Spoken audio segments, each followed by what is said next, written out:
Do you ever have the feeling that people just stay away from you? How you say something is more important than what you say most of the time. People may not like you because of small things you do in your talks. In this video, you'll learn about 7 ways of talking that push people away without you even knowing it. You'll also learn how to stop them right away so that people want to be near you. Number 1. Dominating every conversation. Someone who takes over every conversation is the worst thing for connection. It's not always because they're arrogant. Sometimes it's because they're scared, insecure, or need to feel understood. When every narrative comes back to you and every pause gives you a new idea, people pull away without even realizing it. Marcus Aurelius once said, "To know the true quality of people, you have to look into their minds, see what they do, and see what they avoid." A person who dominates every discussion show is more interested in getting recognition than understanding. But real power is in holding back. You exhibit confidence when you practice stillness and let other people speak. People who are the most charismatic don't yell.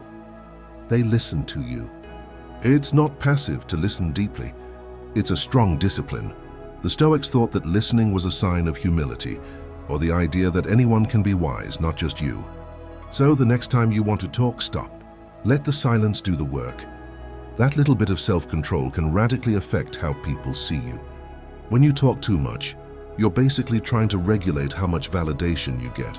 You want people to see, understand, and cherish you, but your need to be understood makes others feel like they aren't. People don't usually detest someone who talks a lot. They despise someone who doesn't know when to quit. It's not how loud you speak that turns folks off. It's the imbalance. Epictetus stated, "If someone tells you that someone else is talking bad about you, don't make excuses for what they said. Instead say, 'He was ignorant of my other faults, or else he would have mentioned only these.'" This teaches us to be humble, not just in how we talk about ourselves, but also in how we act. A Stoic knows that no amount of words can show how valuable you are. Being calm earns respect, not words. When you keep bringing the conversation back to yourself, you're saying, "What I have to say is more important than what you think." That's how people take it, even if you don't mean it that way.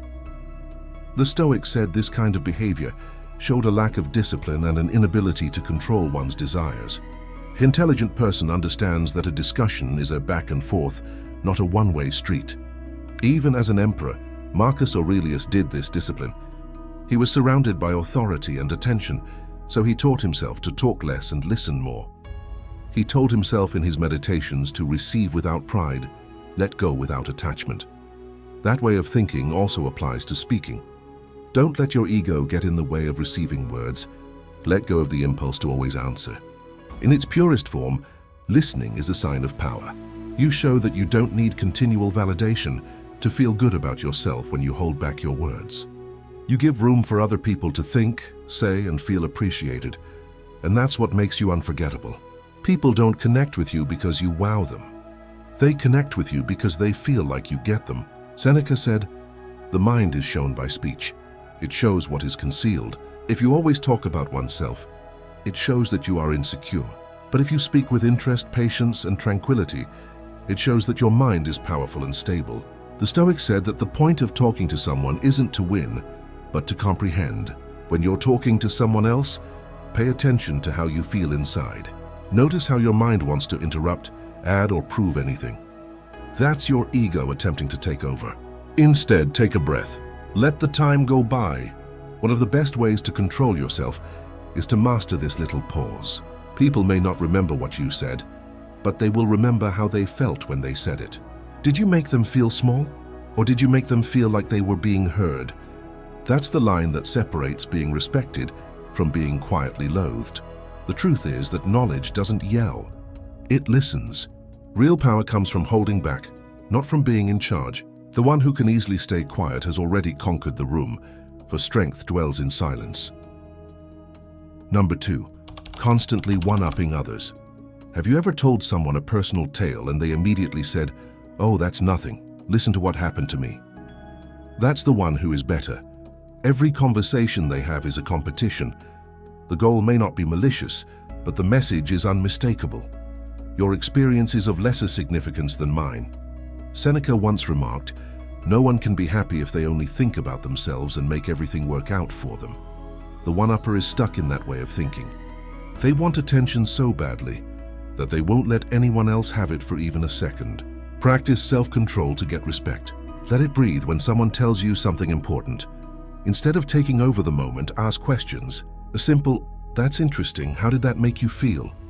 can start a real conversation. People remember how you made them feel, not how good your tale was. People value the quiet listener more than the incessant storyteller. The one-upper doesn't see how obvious it is that they require validation. Every time they turn the spotlight back on themselves, they show that they are insecure, but act like they are confident. They think they are displaying strength, but they are really showing need. The need to be admired, to be envied, and to establish their value by comparing themselves to others. And this is exactly what the Stoics said not to do, always looking for acceptance from others. Epictetus said, "If you want other people to admire you, you give them control over your happiness." The one-upper is stuck in the prison. They feel good about themselves or bad about themselves, depending on how they compare to other people.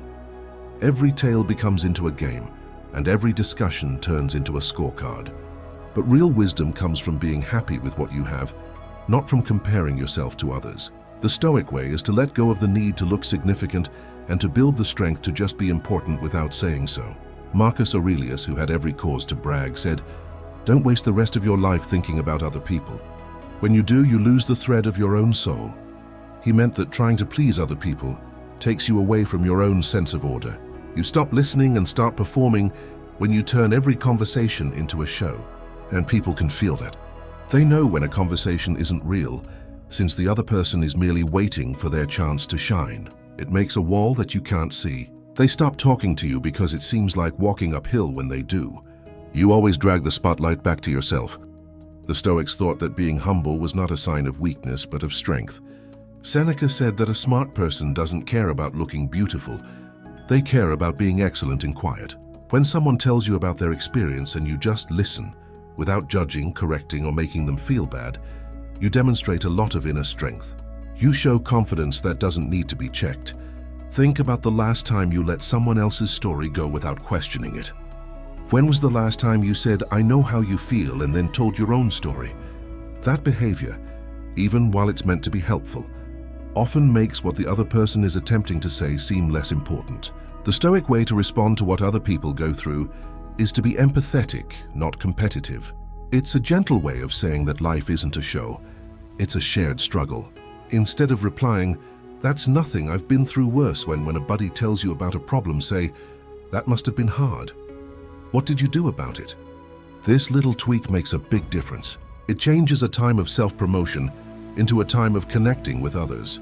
Epictetus told his students, "Nature gave us one tongue and two ears, so we could listen twice as much as we talk." The one-upper does the opposite. They talk twice as much as they listen. But when you stop doing that, people start to trust you more. They can tell that you are mature, wise, and balanced. Having the best story all the time could make you feel good about yourself for a short time, but it hurts your relationships in the long run. The Stoics wanted people to like them for who they were, not what they said. So the next time someone tells you about their moment of pride, anguish, or achievement, just let them have it. Give them a reason to celebrate without comparing them to others. People remember and respect the individual who makes others feel seen without seeking to be seen in return. That's the calm confidence of a disciplined intellect. It doesn't need to say, "I've done better," since its worth is clear. Number 3, overusing sarcasm or playful mockery. Sarcasm is a smart way to hide your insecurities. It might make you seem funny at first, but it will make others lose trust over time. People start to protect themselves around you when humor turns into a weapon instead of a bridge. The Stoics said that speech that makes people hate you is bad. Epictetus said, "If you want to get better, be okay with people thinking you're dumb and foolish. Don't use irony to mask how you really feel. Being honest takes a lot of courage. People don't feel secure when your jokes always make fun of other people, even in a small way. They start to wonder when the next joke will be about them. You don't have to stop being humorous. Just change the way you make fun of others. Let your intelligence come through in understanding, not insults." Seneca said, "Let your words be a reflection of your thoughts. A sharp tongue typically shows that the heart is restless. If you speak softly and politely, You'll gain a gentle type of authority that comes from respect, not fear.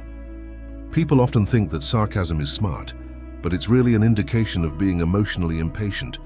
It's the rapid, defensive answer of someone who doesn't want to be weak. Making a joke is easier than being honest. It's easier to push away than to feel. But as time goes on, people start to feel the underlying coldness that keeps actual connection out behind the mask. The Stoics thought that words were parts of the soul. They thought that the way you talk shows how you feel within. Marcus Aurelius said, "The soul takes on the color of its thoughts." If you talk in a cynical, sarcastic, or mocking way, your thoughts will eventually reflect that tone, bitter, guarded, and distant. Speech is not different from character. It's proof of it. Sarcasm is common in places where being real feels dangerous. It lets folks look like they're interested, without really being open about their feelings. But the Stoics considered that honesty was the most important thing, truth in thought, feeling, and speaking. They thought that words should bring people together, not cause problems. Seneca said, "A sharp tongue is the only edge tool that gets sharper with use. The more you depend on it, the more it hurts other people, and finally yourself." When you use sarcasm, even in a fun way, you encourage people not to believe you. They'll laugh, but they won't tell you anything. They'll grin, but they won't talk to you. They start to feel that whatever they say could be the punchline to your next joke. And once that trust is gone, no amount of charm can bring it back. The Stoics thought that comedy should be balanced. They didn't turn down laughing. They turned against cruelty that was hidden as humor. Musonius Rufus, a Roman Stoic who is not often remembered, said that virtue is found in moderation, even in how we joke. A funny joke brings people together, whereas a cruel one pushes them apart. A smart individual knows how to tell the difference. Intelligence doesn't have to make fun of others. It watches, understands, and occasionally chuckles softly at the paradoxes in life without using them as weapons. The Stoics found amusement in how tiny most issues are compared to the enormity of fate. That kind of comedy makes you smarter, not hurt. Think about it. Do people feel better or more guarded after talking to you? Do they leave the conversation laughing in relief or discomfort? If your jokes hurt, it's not because you're smart, it's because you're proud. Seneca also observed, kindness that isn't seen is useless. The same goes for warmth. People won't experience your warmth if it's hidden behind sarcasm. They'll feel the harshness before they feel the honesty. Being honest, direct, and nice doesn't make you dull. It makes you someone people can trust. Epictetus would tell his students that being able to speak well is the same as being able to control yourself. A person who can't control their sense of humor can't control their impulses. And someone who can't manage their impulses can't control their future. So the next time you want to say anything mean, stop. Think about what it does for you. Are you showing off or raising the room? The Stoic picks the first one. They know that words matter, and that real strength is not making fun of people, but making them feel comfortable enough to be themselves. People could forget your sarcasm, but they won't forget how it made them feel. Respect grows when people are quiet, but connection grows when people are nice. You gain a special kind of strength when you let your humor rise instead of hurt. This power lets you make people feel noticed, not tiny. That's what it means to have a truly wise and disciplined mind. Number 4, interrupting before they finish. Interrupting is one of the few habits that shows a lack of discipline and presence. People sometimes mistake this conduct for passion or interest, but it really shows impatience and ego. When you cut someone off in the middle of a sentence, you're not simply stopping them from talking. You're also saying, what you have to say isn't as important as what I have to say. This tendency slowly destroys respect over time. The Stoics thought that speech was a holy act that should serve reason and harmony instead than impulse. Epictetus stated, "A man cannot learn what he believes he already knows," and that's exactly what an interruption shows: assurance, arrogance, and a lack of desire to really comprehend. The person who interrupts thinks they already know where the conversation is going and that their views are somehow more essential or interesting. But listening is what builds wisdom, not speaking. Seneca said, "We have 2 ears and 1 mouth so that we can listen more than we talk." This old truth is still very important today. Being able to listen without hurrying to answer shows both intelligence and strength of character. The Stoics thought that the best way to show mastery was to be able to stay quiet while others talk. Marcus Aurelius lived by this rule. As emperor, He often had to deal with persons who talked too much, charmed him, or argued with pride. But he listened quietly, not because he agreed with everyone, but because he knew that even fools sometimes say things that are wise. He added, "If someone can show me that what I think or do is wrong, I will gladly change because I want the truth," which has never hurt anyone. To interrupt would mean not giving that person an opportunity to learn or to express the truth. It's not only about words when you interrupt. It's also about managing your ego. It comes from an unconscious drive to control the discourse, be heard and be recognized. The Stoics would say that is pathos, which is a strong feeling that goes against reason. A smart person doesn't let that inner voice tell them what to do. He knows that silence may be powerful. You gain people's trust by letting them speak fully. And when it's your turn to speak, your comments will mean more. When someone is chatting, try this discipline. Keep yourself back on purpose. Don't think about what you're going to say next while they're still talking. Just listen. Let their ideas settle. Take a moment before you answer. That break is when you have to keep your cool. This is a simple thing, yet it shows a lot of self-control. The Stoics thought that everything we do on the outside shows how we feel on the inside. So if you keep interrupting, it's not just rude. It's a warning that things are going wrong within. It means that your mind is restless and can't stand being idle or not knowing what will happen next. But when you wait and let others finish, you're practicing apatheia, which means being free from strong feelings and letting reason rule over instinct. Seneca reportedly remarked, "A thankful heart is the most honorable thing." You should be thankful for more than just possessions. You should also be thankful for what people say.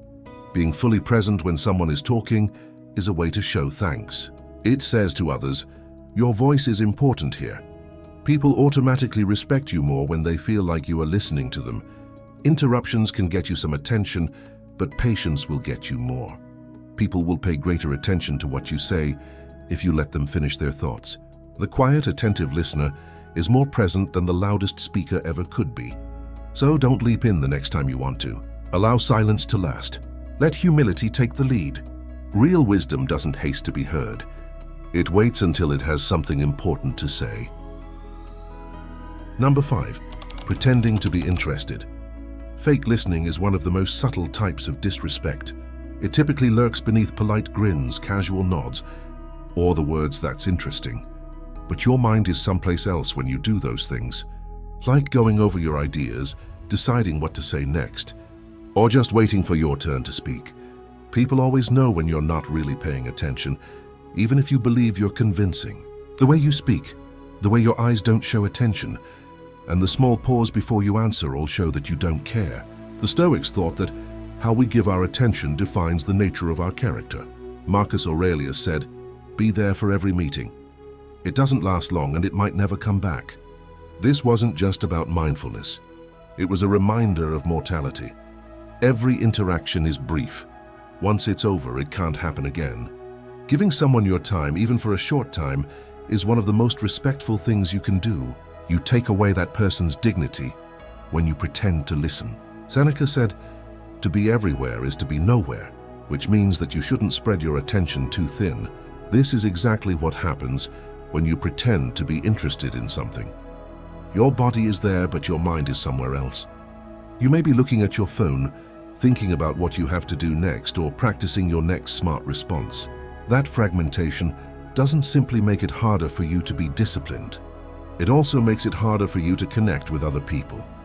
Listening, in the Stoic meaning, is an exercise in focus and humility. It's a moment where you silence your ego and create place for another person's reality. Epictetus stated, "We have 2 ears and 1 mouth so that we can listen twice as much as we talk." To him, listening wasn't just a social skill, it was moral instruction. When you really listen, you are building patience, empathy, and calmness. You're educating yourself to favor comprehension over articulation. On the other side, pretending to be interested is lying. It's a deception that slowly eats away at relationships. People might not say anything to you about it, but they'll stop talking to you. They'll share less, trust less, and open up less. Everyone can tell the difference between attention and performance on a deep level. Practice being present if you want to create real respect and connection. When someone talks, give them your complete attention. Stop using the phone. Don't act like you're looking at someone. Just look them in the eye to show you're there. Don't just wait to answer. listen to comprehend. You could ask questions such, "That's interesting, what made you feel that way?" Or "What happened in that situation?" These simple actions convey that you appreciate their opinions, not just the cacophony of chatter.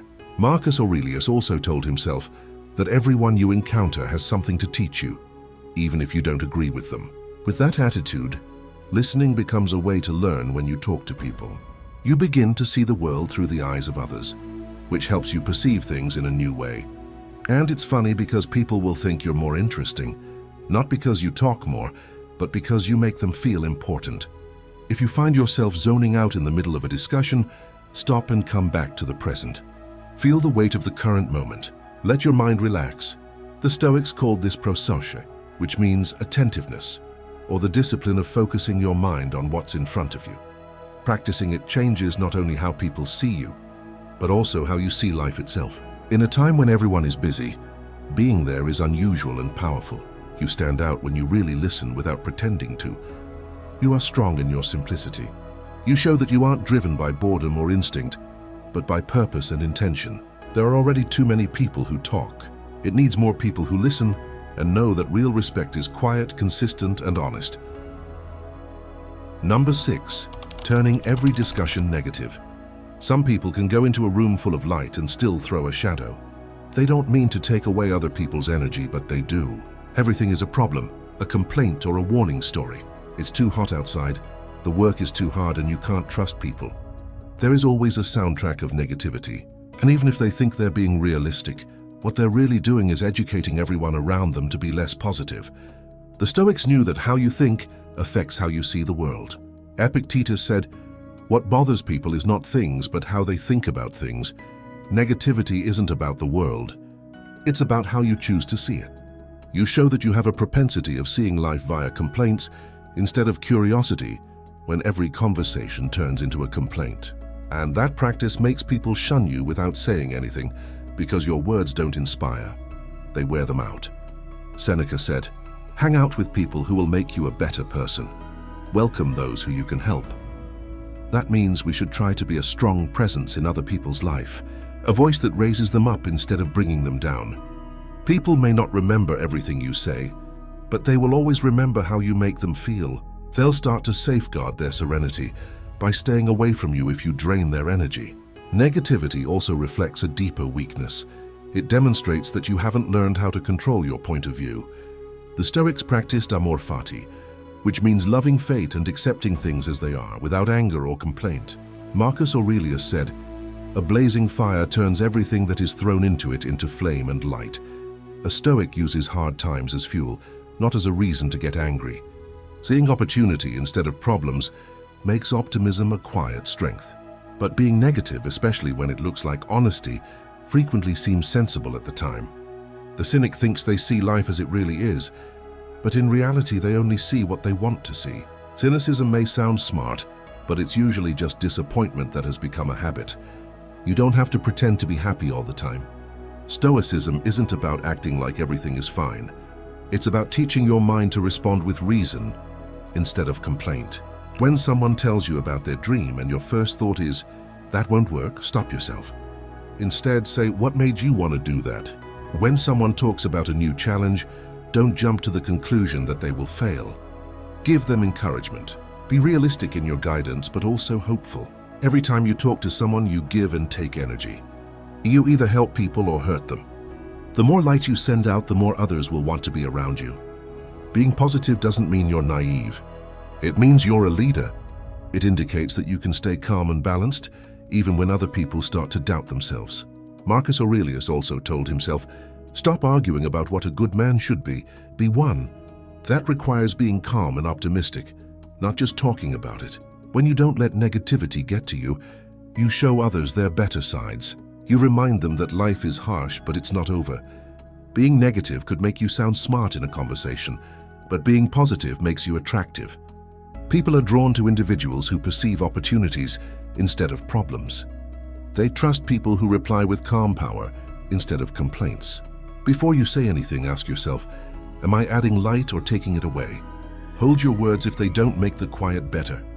And if they can help, utter them with calm confidence. The individual who brings light to a dark debate doesn't simply impact how people see you. They transform how people see the world. Number 7. Being uncomfortable with silence. Silence is one of the most powerful and revealing ways to connect with others. During tranquil times, most individuals are scared. They think they have to fill every pause with words, jokes, or comments. But this dread of being quiet often shows how insecure someone is. They think that a vacuum must be filled, and the little pause feels like one. But Stoics knew that quiet isn't nothingness. It's presence, thought, and strength. Seneca said, "Speech is a mirror of the soul. As a man speaks, so is he." But quiet shows that you have control over yourself, just like speech shows what you think. People who can sit there and not say anything show that they can control their impulses. They don't need to be validated all the time, and they don't talk all the time to get attention. Just being there shows that they are confident, patient, and calm. Marcus Aurelius often wrote about how important it is to hold back, especially when talking. He thought that words should be planned, important, and needed. Your words lose their power when you fill every silence with noise. Your comments have weight when you don't say much. People pay more attention. They don't feel your power through loudness. They feel it through calmness. Epictetus said that silence is a type of protection. Silence is safer than speech, for he who speaks is at the mercy of his listener. People can judge, misinterpret, or get into a fight with you over whatever you say. By choosing not to speak, you may still control your presence and the effect you have on others. You provide people the freedom to completely express themselves and share their own truths. Accepting silence also makes connections stronger. Trust grows when two people can sit together without talking. Forms of understanding. In those peaceful times, thoughts, feelings, and respect grow without being said.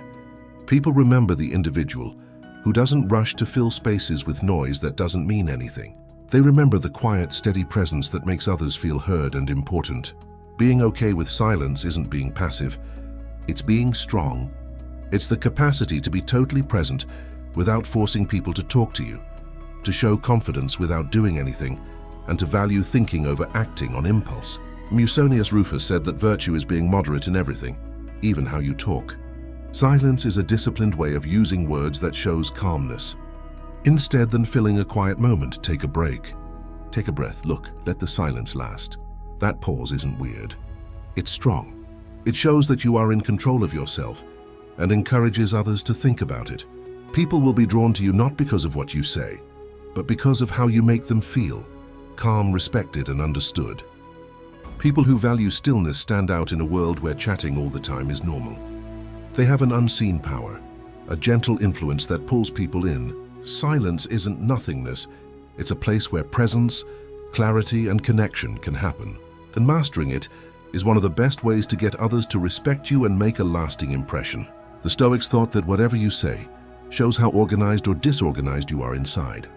These 7 behaviors may seem little, yet they define how the world sees you. When you interrupt, dominate, or pretend attention, you show that your mind is untrained and restless. You show that you know what you're talking about when you listen, pause, and speak with purpose. People won't always remember what you said, but they will always remember how you made them feel. Real influence isn't loud. It is calm, measured, and observant. So talk with presence, listen closely, and don't forget, you don't have to prove your strength in every talk. It shows via how calm you are. People will respect, trust, and want to be around you because of the quiet strength behind what you say, not because of what you say.